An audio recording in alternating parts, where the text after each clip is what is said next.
कापतात की तिला काय मोळ बसते काय? भोवळ्याचे केस कापलेले, अंगावर विण्याची कोळ घातलेली, याच याद मध्ये द्वार नाही, द्वारका नाही. अंगावर विण्याची कोळ घातलेली, तिची बोलायची सिस्टीम वेगळीच. इशी कशाला उठवलं रे बंटी, जसं कुत्र पाळलं बंटी.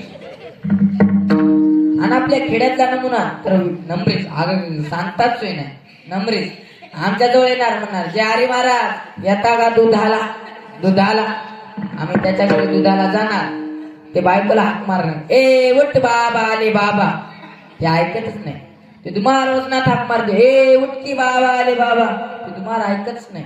तुम्हाला कोणाला तरी मदत घालणार, ए बंट्याची माय पिंट्याची आजी, अगं उठ ग बाबा आले. भागवताने यादव, यादव म्हटला रागीव देऊ नका. उदाहरण सांगतो.